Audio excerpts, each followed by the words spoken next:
心深处呼求你名字，打开心门，领受你的爱，你是最爱我的阿爸父，阿爸天父，阿爸。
心深处呼求你，阿爸，高举双手，领受你应许，阿爸天父，我真爱你。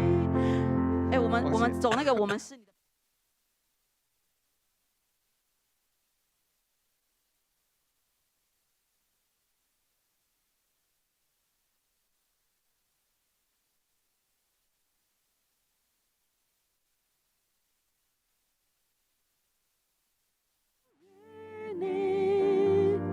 都是你的百姓，你要高上去那边。我们真呼求你，宣扬你的生命，在这黑暗的时代，你照我们发光。当我们寻求你面，主啊，显你的能。建立你教会，来医治这地，愿你国度降临。建立你教会，来医治这地，愿你正确建立你教会，来医治这地，愿你国度降临。建立你教会，来医治这地。旨意成全。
弟兄姐妹平安，平安。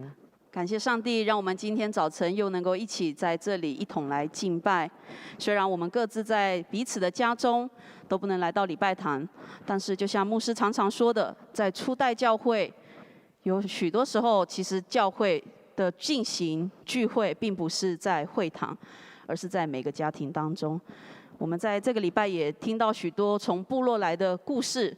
有很多人，他们没有手机，也不能参加线上的礼拜，他们甚至要用最传统的方式，就是由教会的长职拿大声公，在一个范围的距离内，然后把牧师的讲道，把当天的敬拜呢分享给在家中的弟兄姐妹，分享给在家中的长辈。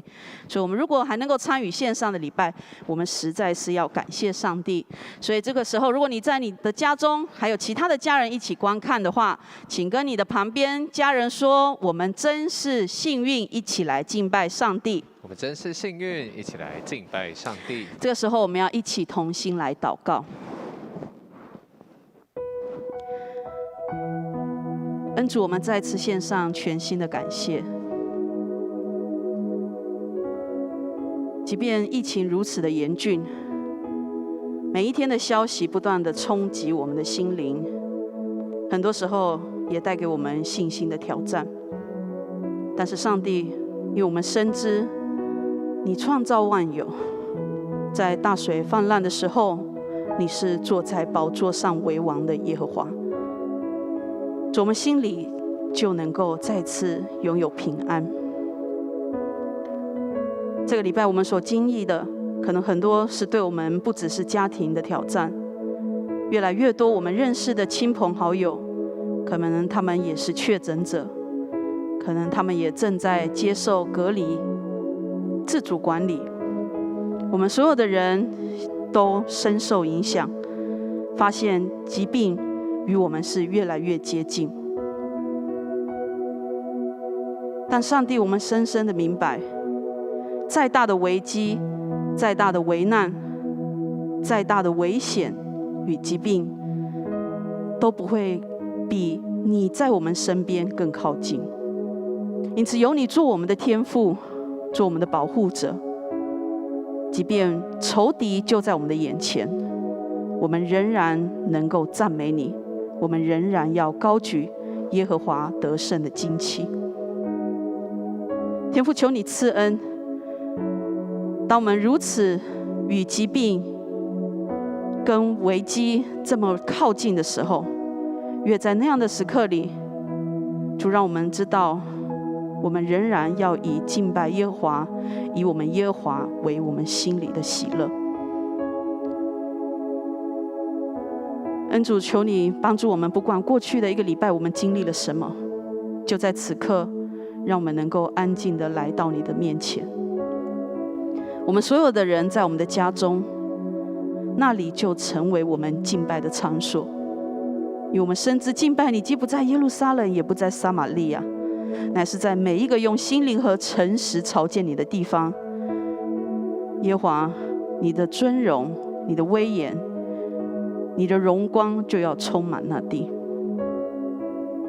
上主，今早晨是属你的日子，我们愿意卸下一切的重担，卸下一切的担忧，来到你面前，我要与那位慈爱怜悯的天父相遇。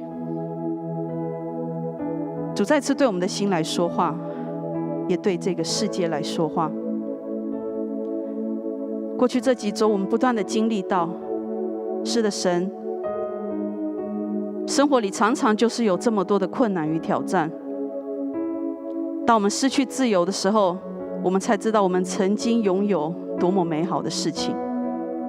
主，求你赦免我们，主，让我们能够在你面前学习更多的谦卑聆听。主，让我们看到这个病毒它的肆虐，我们也能够更知道我们如此的微小。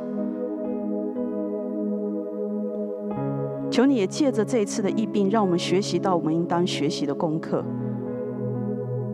不只是外在的疾病会影响我们的身体，主要也让我们能够省察我们自己，看见罪也常常是像这样来影响我们的生命。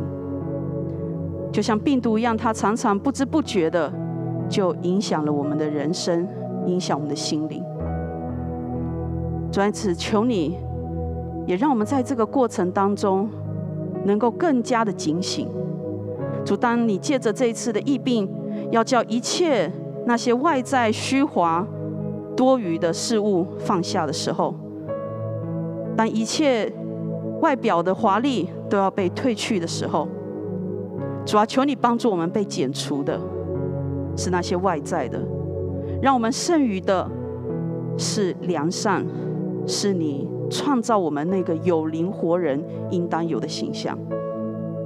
主，求你赐恩，让我们在面对许多的挑战，可能是经济，可能是生活生计受到影响，可能是我们的家庭生活的步调也必须被调整，有许多的事情我们不断的在这几个礼拜要被调整，要被改变的时候，恩主，当我们面对那些我们被迫必须接受的状况，求你叫我们的心留存下来的仍然是对你的信心，对你的信靠以及盼望。主要让我们看到那些在疾病当中的人，主，特别是我们的执政官员们，所有在协助处理这场疫情的人，还有那些在医护当中、医院里面与疾病奋斗的医护人员，主，甚至是已经得到这次疫病的许多的确诊者以及他们的家属。天父，求你叫我们看到这一切的时候，我们心里不是慌乱，不是抱怨，我们乃是知道要存留最重要的东西，就是在这一切的事上，我们仍然有怜悯、行公义、存谦卑的心，来与我们上帝同行的心志。恩主，求你帮助我们的社会、我们的家庭以及我们个人的心灵，在经历过这一场的过程以后，神叫我们生命能够去无存精，让我们在最后一刻，即便危机就在我们的眼前，甚至生命受到挑战的时候，我们仍然持守的是那一颗敬畏你的心，是那一颗良善的心。恩主，因为我们晓得世界的终局在你的手中，这一切的过程，我也要将我们带领走向你所要赐给我们那新天新地。父神，叫我们心存盼望，叫我们生命里每一天面对这个世界好像失控的状况的时候，我们仍然有从你而来世界夺不走的喜乐与平安。恩主，求你特别的怜悯，我们看见我们的医护人员他们非常的辛苦，每一天确诊者不断的增加，重症者也不断增加。主啊，我们深知接下来这1-2个礼拜非常有可能数字只是不断的增加，因此恩主，求你叫我们用你的真理来束腰，叫我们以你的恩慈为我们心中的想望，叫我们看见这一切的时候，主，我们真知道怎么样成为一个站在需要当中来举起祷告的手，成为守望的人。父神，我们每一个人都不是局外人，我们没有办法置身事外，我们不是把自己关在家中就与这世界与这事情隔离了，乃是主，这是我们全部的人要一起来与你工作的时刻。主，因此求你赐福，让我们的教会，让我们每一个弟兄姐妹，特别是属你的儿女，让每一个基督徒在这个时刻，我们都能够成为你手中那个向世界说话的器皿。我们知道我们能做的有限，但天父帮助我们在有这么多时间的时候，更知道最重要的事是来到你面前的祷告。让我们每一天愿意为我们的国家，为我们这些在疾病当中的人，为整个世界能够回到秩序里，继续来向你祷告。天父，我们知道当我们不知道怎么祷告的时候，圣灵会来启示我们，因此求圣灵你也来帮助我们。上主的灵啊，进到我们每一个人的生命里，进到我们的心中，因为我们知道世界创造起初是你的灵，你的话语叫一切归回秩序。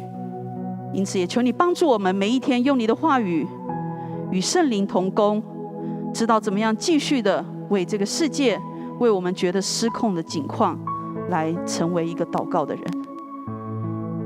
你就必然改变我们的眼光，你就必然叫我们看见，有一天我们终要看到上主你掌管的秩序在我们当中。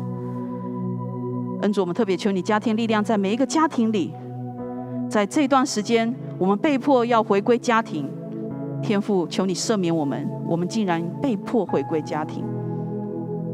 求你让我们在这段时间里知道怎么样更多与我们的家人相处，把最重要的事情当作最重要的事，让我们与每一个家人的关系能够建立起来，我们才知道我们怎么继续的与他们一起来面对我们每一天生活当中你带给我们的挑战，你带给我们的喜乐，你带给我们要看见的那个世界。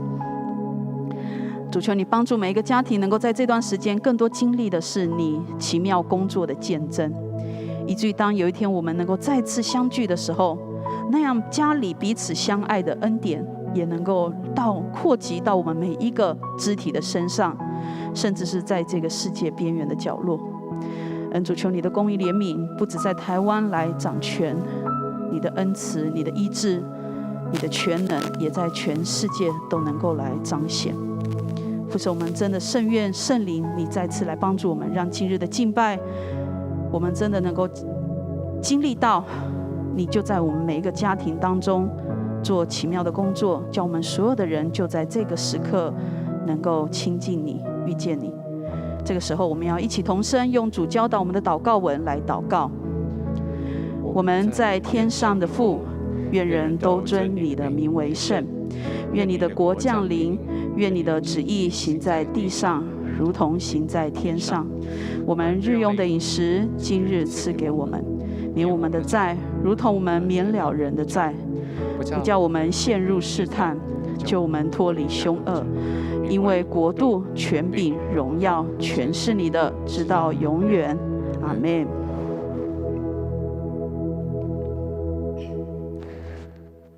感谢主，让我们在周日的早晨可以一同的用诗歌，用各样的方式来敬拜我们的主。邀请你在荧幕前面也可以挺直你的腰杆，甚至站起来一起唱诗来敬拜主。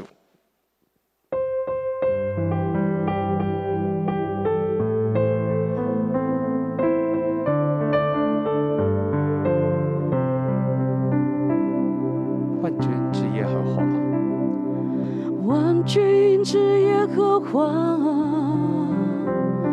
哪一个大能遮像你？你的心事在你的思维，藐视你的都要羞愧。万军之耶和华啊，哪一个是恩者像你？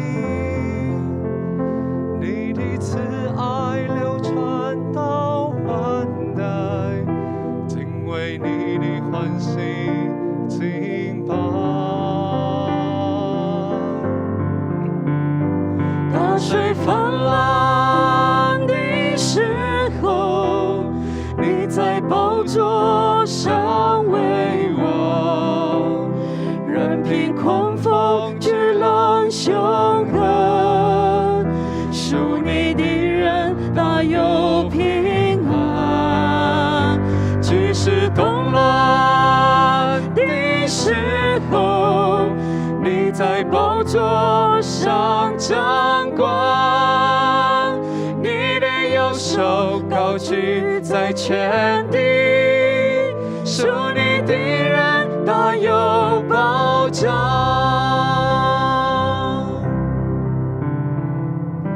万军之耶和华，哪一个大能遮像你？你的心事在你的思维，藐视你的都要羞愧。万军之耶和华，哪一个是恩者像你？你的慈爱流传到万代，敬畏你的欢喜敬拜。水泛滥的时候，你在宝座上为王，任凭狂风巨浪凶悍，属你的人大有平安。局势动乱的时候，你在宝座上掌管，你的右手高举在全地，属你的人大有保障。大水泛滥的时候，你在宝座上为王，任凭狂风巨浪凶悍，属你的人大有平安。局势动乱的时候，你在宝座上掌管，你的右手高举在全地，属你的人大有保障。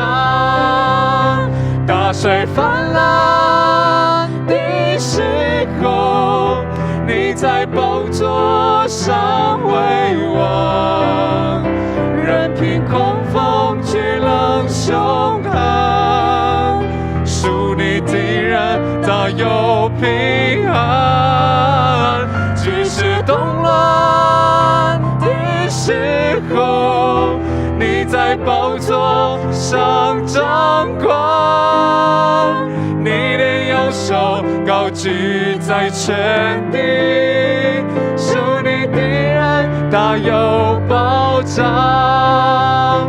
你的右手高举在全地，属你的人大有保障。吸引我贴近你心，拥抱在你怀里。我爱你，我的天父，你是我的一切。吸引我贴近你心，拥抱在你怀里。我爱你，我的天父，你是我的一切。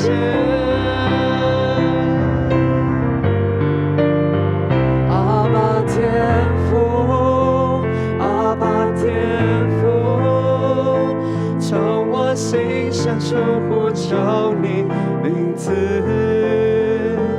打开心门，领受你大爱，你是最爱我的阿爸父。阿爸天父，阿爸天父，从我心深处呼求你阿爸，高举双手领受你应许。阿爸天父，我真爱你。这时候，邀请弟兄姐妹，我们来到天父上帝的面前，来向他祷告，来向他献上感谢。或许在这大水泛滥、疫情肆虐的时刻，我们可能会觉得，上帝啊，你到底在哪里？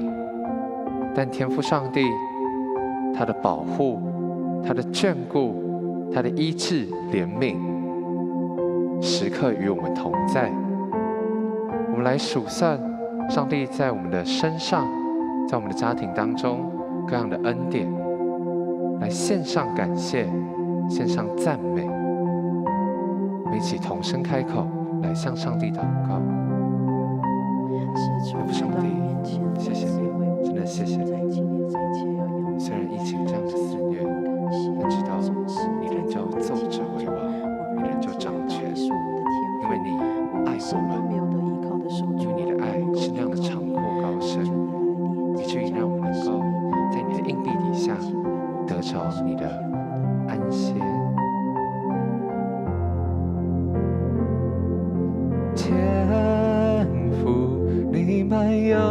怜悯，满有慈爱饶恕的恩典，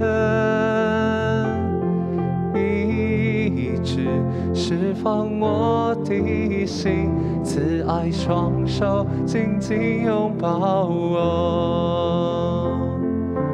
天父，你们有慈爱，靠近一切寻求你的儿女。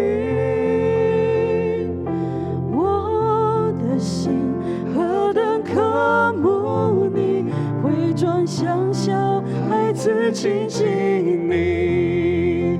阿爸天父，阿爸天父，从我心深处呼求你名字，打开心门，领受你大爱，你是最爱我的阿爸父，阿爸天父，阿爸天父，从我心深处呼求你阿爸，高举双手，领受你应许，阿爸天父，我真爱你。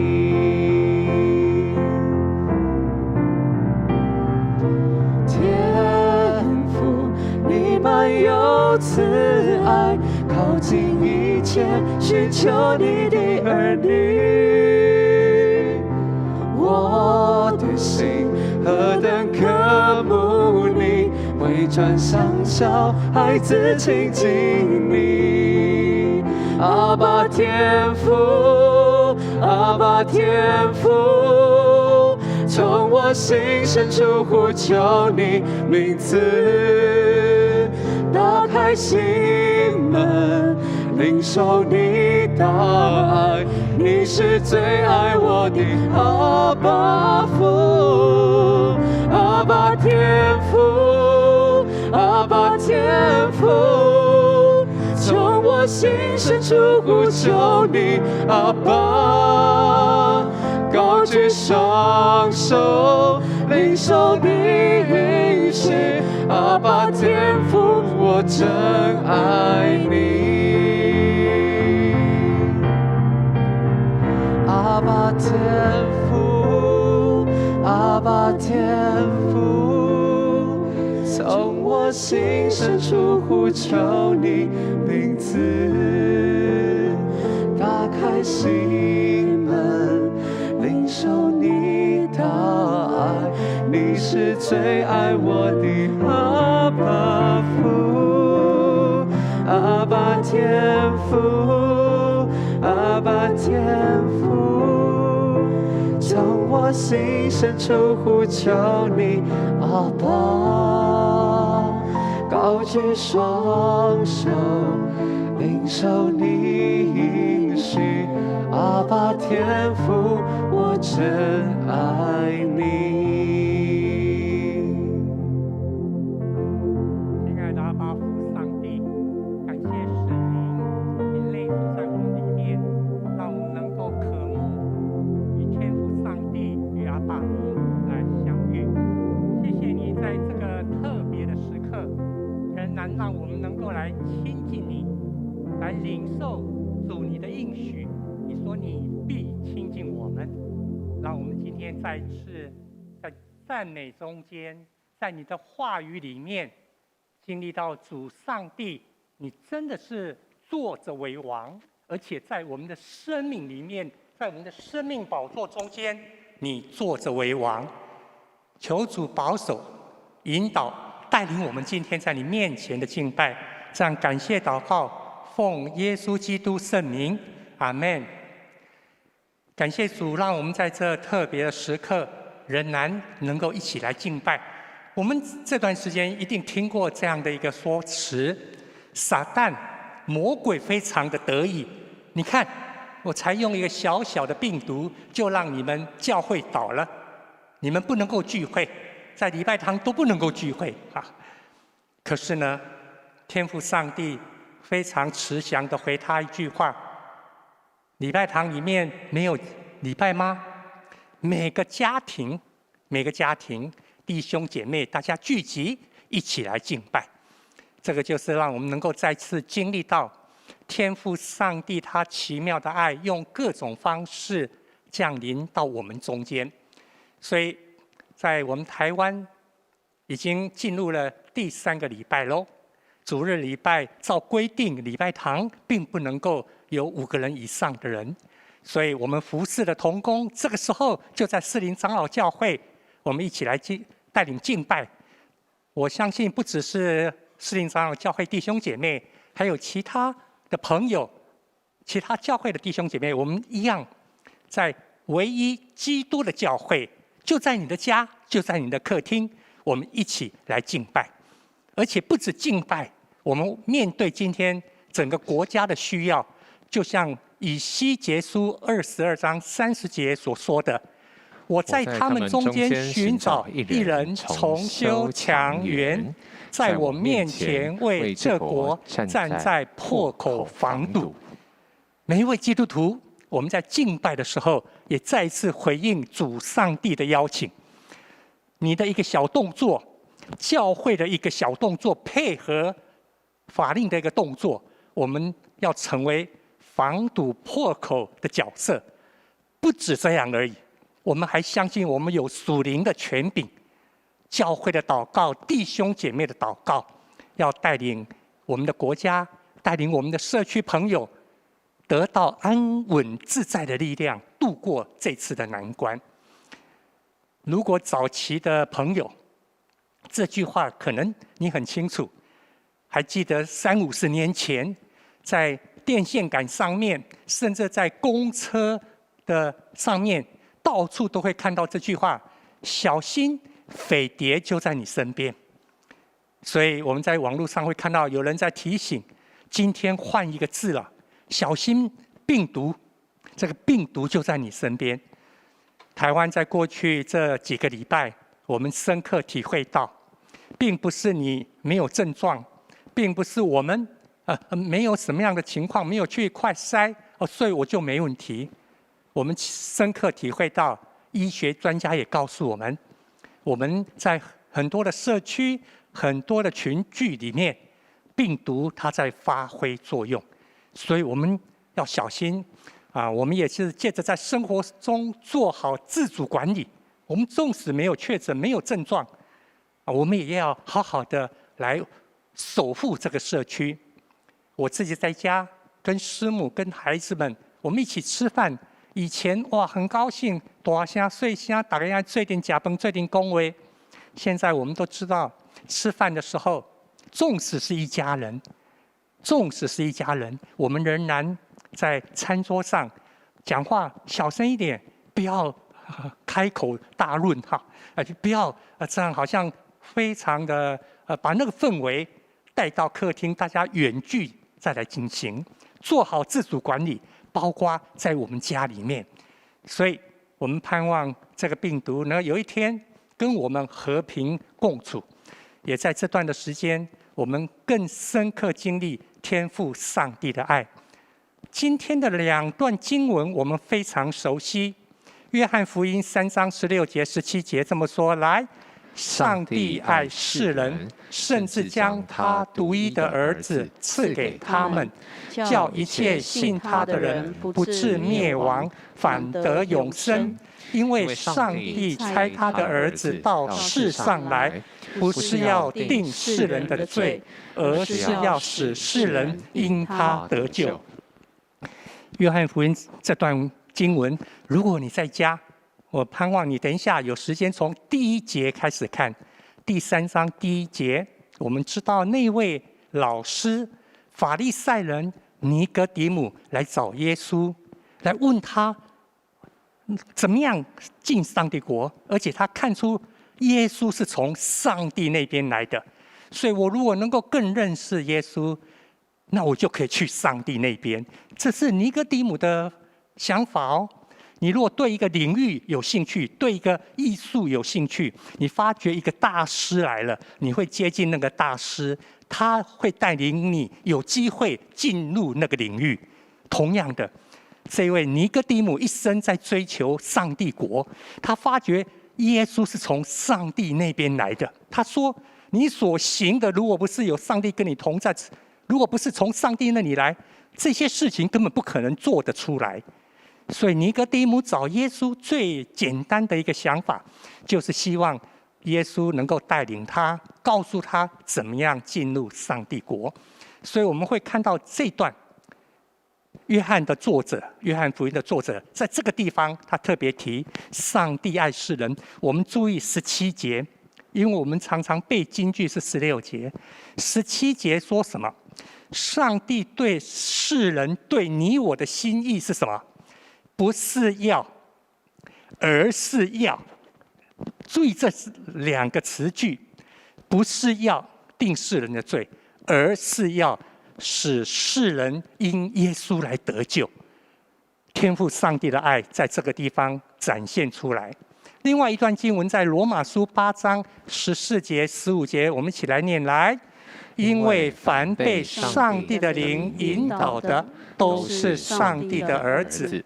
你们所领受的不是奴仆的灵，人就害怕；所领受的是儿子名分的灵，因此我们呼叫阿爸父。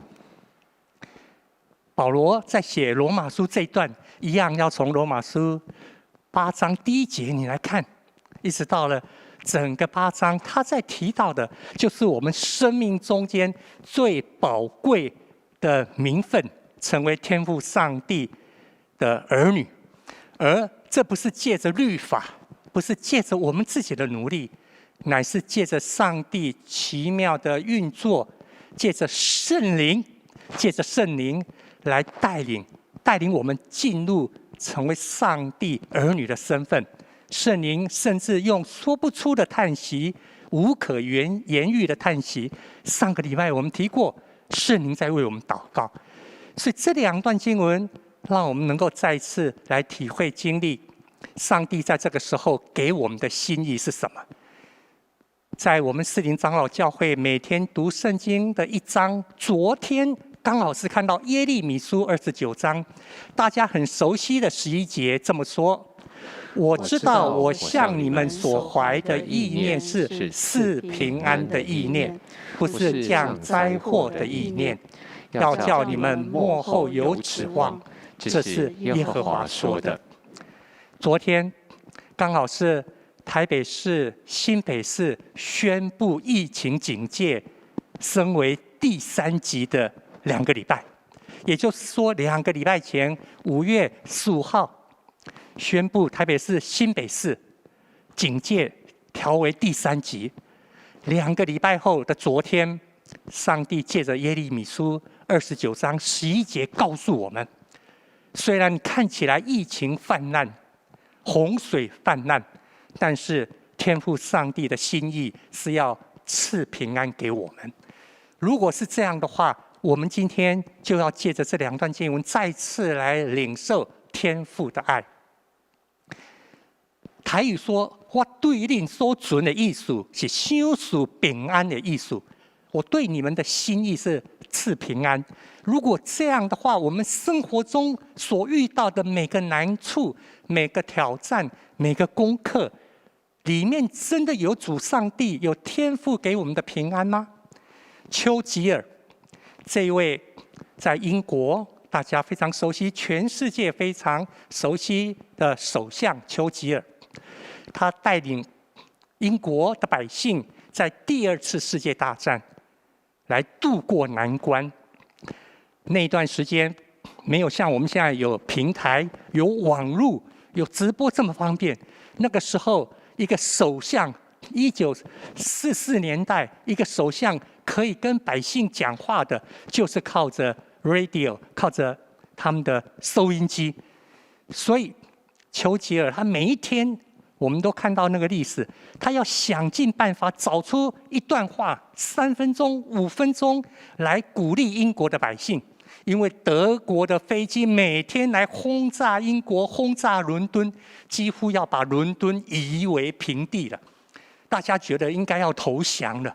在1940年代战争的后期，大家觉得大概要投降了。1943、44那时候，丘吉尔这个首相每一天他都赶回去他的办公室，晚上7点准时讲3分钟、5分钟的话，用祷告、用话语来鼓励百姓。我们听过有一天，一个计程车司机看到路上有个人又想载又不想载，后来想就载他好了，载了他以后就开很快。这个乘客就问他说：“你怎么开那么快呢？”那个司机说：“我要赶快载你回去，然后回家听首相丘吉尔他的演讲。快7点了，我要赶快载你回去。”后面那个乘客说：“你不要急，我没有到的话，他声音不会出来，我就是丘吉尔。”在那么危急的时候，丘吉尔这位首相仍然是非常笃定。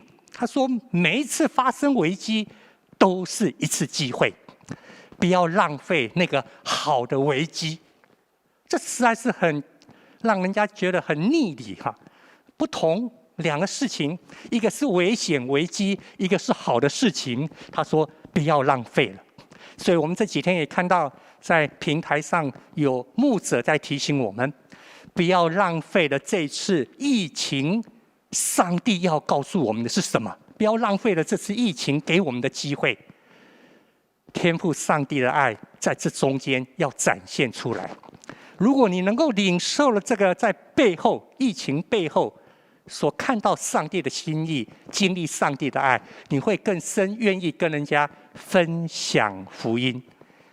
这位南非的宣教师 David Bosch 他说：“宣教就是传盼望，把盼望带到绝望的人当中。”才几个礼拜，但是我们会发觉台湾是不是常常跑出绝望、失望的声音呢？福音就是要带给人盼望，无论是经济、心灵、政治，我们现在一个病毒让我们这个部分都受挫，甚至个人的前途、工作，有许多的无奈在黑暗中间。但是福音要带来上帝的应许和盼望。我们所读的经文、所领受的感动，都会成为真实。所以在马可福音，我们看到耶稣的祷告，把这个阿爸，我们在天上的父。马太福音6章9节主祷文的第一句，我们在天上的父，在称这个阿爸，亲密的一个称呼，让我们能够真实看到天父上帝的爱。我们看到这个相片是2天前我一个朋友传过来的，所以我给同工看，他们就说：“哦，这个巨蛋什么时候会开？”我们知道台北的这个巨蛋，在国父纪念馆附近松山那边，这个巨蛋已经拖好几年了，好像还在动。同工说：“牧师，你放这张相片干什么？跟天父、跟阿爸有什么关系？”疫情让大家减少行动，但是你看到这个大巨蛋上面有一些人，你看到小黑点吗？那是人啊，可能是外籍的劳工，也可能是一些年轻一些工人，他们仍然为了糊口，继续在那么高的地方工作。现在是春末快夏初了，到了中午的时候风非常大，他们就在屋顶上继续在检查，因为如果这个巨蛋有一天要开始的时候，每一项都要做严格的检查。我们求主保守，在疫情中间，各行各业都还有一些在继续运作，让大家都能够经历阿爸天父上帝的保守跟他的爱。圣经在说到这样的爱，是自古以来，而不是在耶稣叫阿爸的时候才出现。我们熟悉的诗篇103篇11节到13节这么说：天离地何等的高，耶和华的慈爱向敬畏他的人也是何等的大。东离西有多远？他叫我们的过犯离我们也有多远？父亲怎样怜悯他的儿女，耶和华也怎样怜悯敬畏他的人。父亲怎么样怜悯他的儿女，耶和华上帝就像我们的阿爸父亲一样，怜悯每一位敬畏他的人。天父的爱，在他起初创造的时候就已经展现出来，在每一句他的话语、他的应许中间，都要让我们去学习他的爱。所以我们才会看到约翰福音的作者用3章16节写出基督教信仰天父上帝那种爱，将自己唯一的儿子整个的生命道成为人，来到我们中间来牺牲。面对今天这种疫情，我们是不是像这个礼拜堂一样，也是急着消毒，急着配合法定？我们一定有一个更深的意义，要跟今天这个世代的人来宣讲天父上帝的爱，不是要定世人的罪，而是要让我们得救。疫情发生，新冠病毒在肆虐，不是天父上帝审判要使世人被定罪，而是借着这件事情，我们要看到天父上帝的爱引导我们真正的得救。所以如果这样的话，我们就会看到生活中间我们学习的仰望。耶利米书31章第3节，先知耶利米这么说：耶和华从远方向我显现，我以永远的爱爱你，因此我以慈爱吸引你。主上帝从远方向我们说，他以永远的爱爱我们。这个远方是在讲距离，原来这个字也可以翻译成古时候，那就是在讲时间咯。因此在说到天父上帝的爱，这样的爱跟天父上帝本身具有永恒性，具有永恒性。你不用担心你违背约定，你不用担心你背叛他，他的爱就不见了。上帝的爱跟上帝同样永远长存，这是我们常常读到的。主耶和华他的慈爱永远长存，所以在我们的生活中，我们可以让圣灵来引导我们，就像刚刚我们所看到的罗马书，让圣灵引导我们以基督为中心，专注于上帝，这样的生活让我们走在生命的道路上面。在人世间，你会天天更接近，虽然是有疫情，但是你会更接近天父的家，生活的像主一样，跟主更合一，这是我们生活中的仰望。有一位历史学家，这很年轻，但是是非主流的。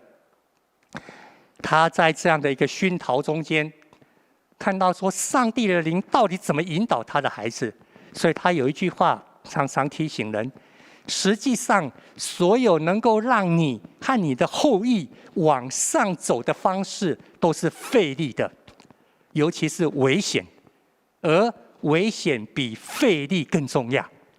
这句话很有趣哦。你要为你的儿孙，让你的后裔得到祝福，没有那么容易。你要让他们能够往上提升，你要很用力，但是呢，还要冒险。而那个冒险创新，常常比你努力更重要啊！这也在我们的生活中间，让我们属上帝儿女的，要领受上帝的爱。我们也知道这是一个挑战哦。为什么？是危险的哦。为什么？因为我们常常会拒绝，我们还是想要用我们看得到、我们能够使得上力的方式来做，我们看得到的方式，我们有把握的方式，而是不太希望说全然的仰望，交给天父上帝，这个太冒险了啦，太冒险。所以我们求主继续引导我们，让我们能够领受圣灵在我们里面的邀请。在这次的疫情期间，已经有2个礼拜了，我们的孩子在家，不管是你的孙子还是你的儿女，他们要在家学习上课，所以我们就看到很多的故事展现。感谢主，让我们在士林教会上个礼拜，我们就一起邀请了这些年轻人，在家里面，我们可以为医护人员祷告，可以为这个社会祷告，为国家来祷告。所以我们现在要看2个片子，我邀请我们每一个家庭，在每个弟兄姐妹，你也可以来进行这件事情。我们看的第一个片子，这是上礼拜我们已经传过了，我们特别为马偕医院，马偕牧师150年前，上帝差派他来到台湾，所以不止传福音，后来还有马偕纪念医院。所以我们看到马偕纪念医院这些员工，同样在长老教会系统里面，我们特别求主来保守他们。因此，在上礼拜，这些年轻人做了一个短片，我们也送给了马偕医院的院长、院牧部，让他们在员工中可以看到我们在为他们祷告，在鼓励、支持他们，谢谢他们。我们再来这个礼拜呢，我们不只要做这样的一个短片，我们更要一起祷告，为全国的医护人员祷告。所以，再来这个礼拜五，6月4号礼拜五晚上的祷告会，你一定要在家在线上一起来祷告。然后我们会请每个家庭，你试着来用这个短片来学习，做一个侧拍，拍摄了以后，礼拜五拍了以后，礼拜五晚上、礼拜六早上，你就赶快传到办公室来。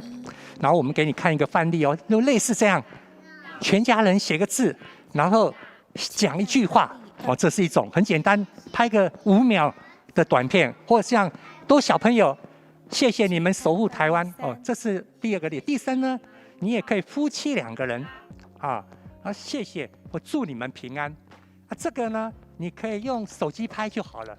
希望你家人可以把这2天先把它拍起来。啊，今天、明天你就可以做了。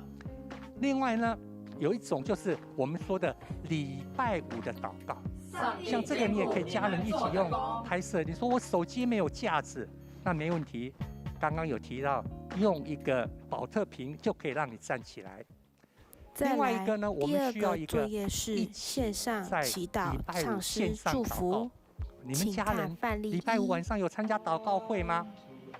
所以这个礼拜五，6月4号晚上8点，你在家庭客厅祷告，参加祷告会的时候，你可以像自己看着手机，旁边有人帮你录制你在参加祷告会，短短5秒、10秒，或者是我们可以教大家这样拍，比方说我们看着电视在参加祷告会，那参加祷告会的旁边就有个我们的孩子帮我们这样从电视的画面拍到我们参加祷告会的画面，这个画面你预备好了以后，马上就赶快传到办公室，给杨志也好，给干事。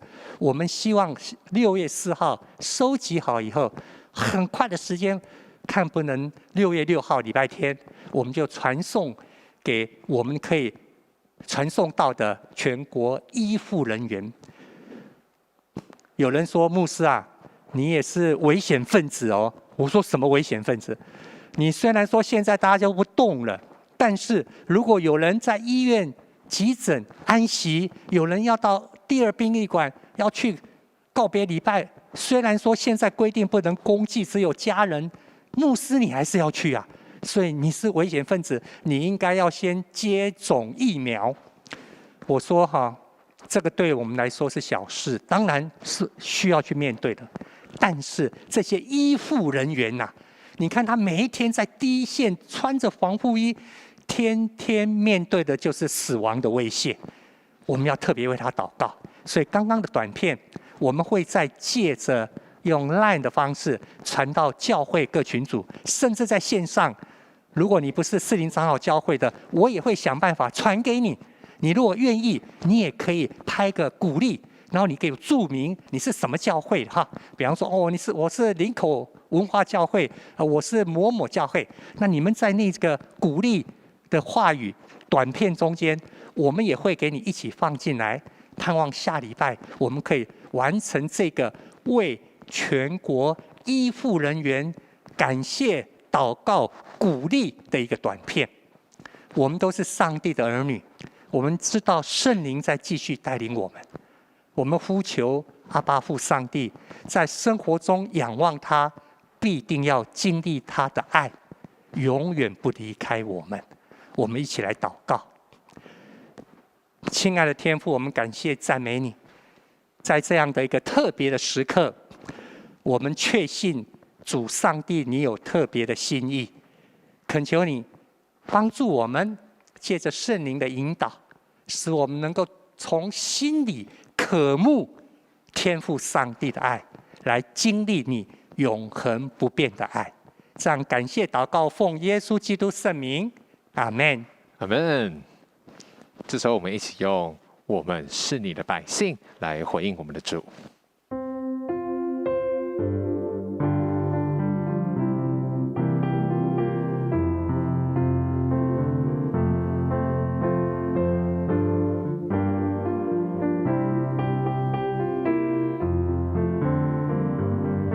我们属于你，都是你的百姓。我们正呼求你，宣扬你的生命，在这黑暗的时代，你照我们发光。当我们寻求你面，主啊，显你大能，建立你教会，来医治这地，愿你国度降临，建立你教会，来医治这地，愿你旨意成全。建立你的教会，建立你教会，来医治这地，愿你国度降临。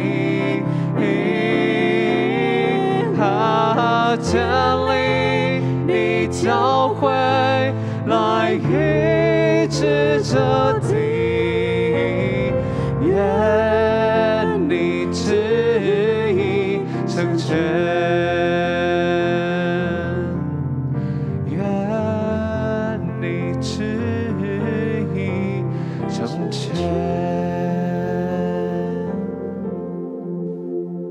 愿主的旨意成全。在这疫情的期间，我们在家里不要出来。但是有弟兄姐妹打电话，他说：“那牧师奉献呢？”所以我们有分享过，你在家预备一个奉献袋。啊，你比方说今天就是5月30号，你在上面注明5月30号，你就把奉献的钱放在这个袋子里面。我们也可以看到，我们有在网络上，你可以用汇款，用汇款的方式。如果刚好你可以有到银行有汇款，你打个电话跟办公室通知，这是我们可以一起参与的。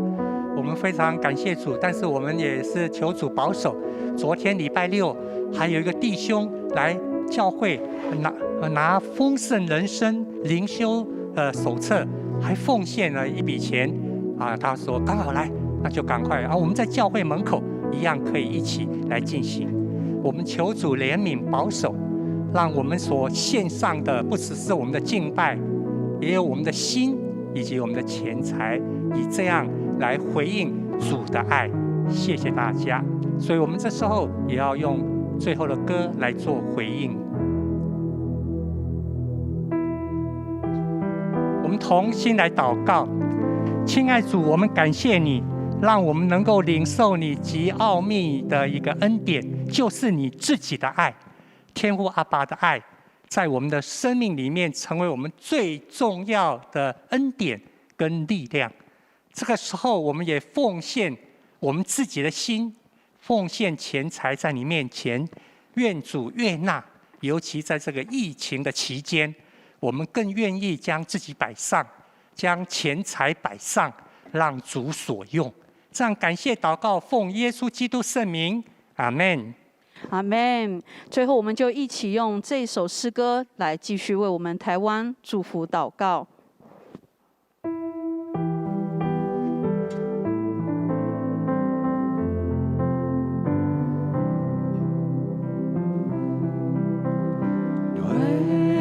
这片土地，我诚心祷告，愿主的真理发光全地普照。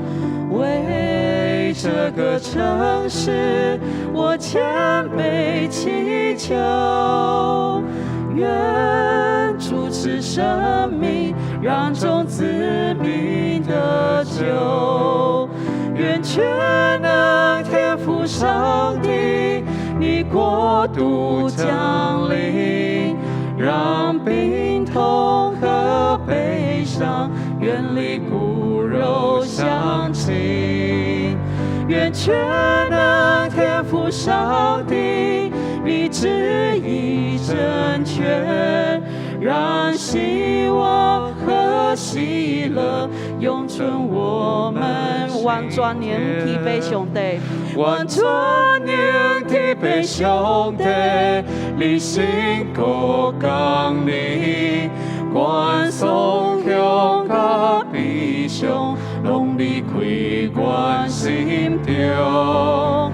王专年提杯兄弟，你旨意的正，我不忘甲喜乐，永远定我心中。